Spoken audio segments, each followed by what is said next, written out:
بسم اللہ الرحمن الرحیم۔ سورہ بقرہ کی آیت نمبر 125۔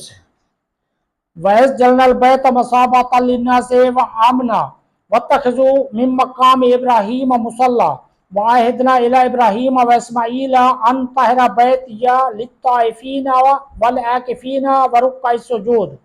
ترجمہ کنز العرفان۔ اور یاد کرو جب ہم نے اس گھر کو لوگوں کے لیے مرجع اور امان بنایا، اور اے مسلمانوں تم ابراہیم کے کھڑے ہونے کی جگہ کو نماز کا مقام بناؤ، اور ہم نے ابراہیم و اسماعیل کو تاکید فرمائی کہ میرا گھر طواف کرنے والوں اور اعتکاف کرنے والوں اور رکوع و سجود کرنے والوں کے لیے خوب پاک صاف رکھو۔ وَإِذْ جَعَلْنَا الْبَيْتَ، اور جب ہم نے اس گھر کو بنایا، بیت سے کعبہ شریف مراد ہے اور اس میں تمام حرم شریف داخل ہے۔ مصابہ سے مراد بار بار لوٹنے کی جگہ ہے۔ یہاں مسلمان بار بار لوٹ کر حج و عمرہ زیارت کے لیے جاتے ہیں، اور جو نہ جا سکے وہ اس کی تمنا ضرور کرتے ہیں۔ اور امن بنانے سے یہ مراد ہے کہ حرم کعبہ میں قتل و غارت حرام ہے، یا یہ کہ وہاں شکار تک کو امن ہے، یہاں تک کہ حرم شریف میں شیر بھیڑیے بھی شکار کا پیچھا نہیں کرتے بلکہ چھوڑ کر لوٹ جاتے ہیں۔ ایک قول یہ ہے کہ مومن اس میں داخل ہو کر عذاب سے معمون ہو جاتا ہے۔ حرم کو حرم اس لیے کہا جاتا ہے کہ اس میں قتل، ظلم اور شکار حرام و ممنوع ہے۔ اگر کوئی مجرم بھی داخل ہو جائے تو وہاں اسے کچھ نہ کہا جائے گا۔ وَاتَّخِذُوا مِن مَّقَامِ إِبْرَاهِيمَ مُصَلًّى، اور تم ابراہیم کے کھڑے ہونے کی جگہ کو نماز کا مقام بناؤ۔ مقام ابراہیم وہ پتھر ہے جس پر کھڑے ہو کر حضرت ابراہیم علیہ السلام نے کعبہ معظمہ کی تعمیر فرمائی، اور اس میں آپ کے قدم مبارک کا نشان تھا۔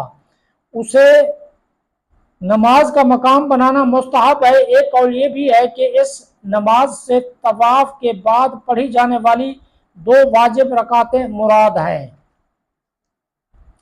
انبیاء علیہ السلام سے نسبت کی برکت۔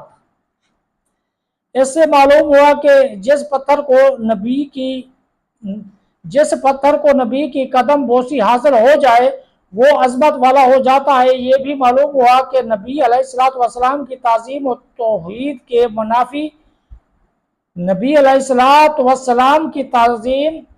کے منافی نہیں، کیونکہ مقام ابراہیم کا احترام تو عین نماز میں ہوتا ہے، لہٰذا عین نماز میں حضور پر نور صلی اللہ تعالیٰ علیہ وسلم کی تعظیم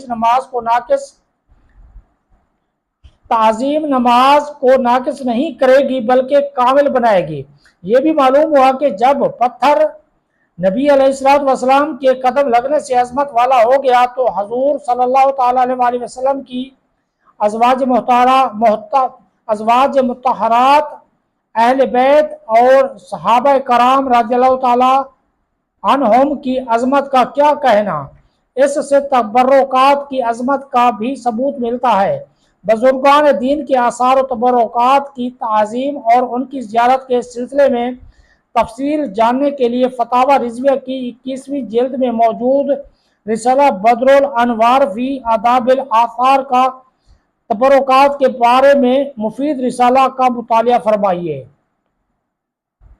ان طہرا، کہ پاک صاف رکھو۔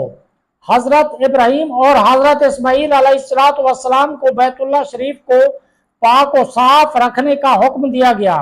اس سے معلوم ہوا کہ خانہ کعبہ اور مسجد حرام شریف کو حاجیوں، عمرہ کرنے والوں، طواف کرنے والوں، اعتکاف کرنے والوں اور نمازیوں کے لیے پاک و صاف رکھا جائے۔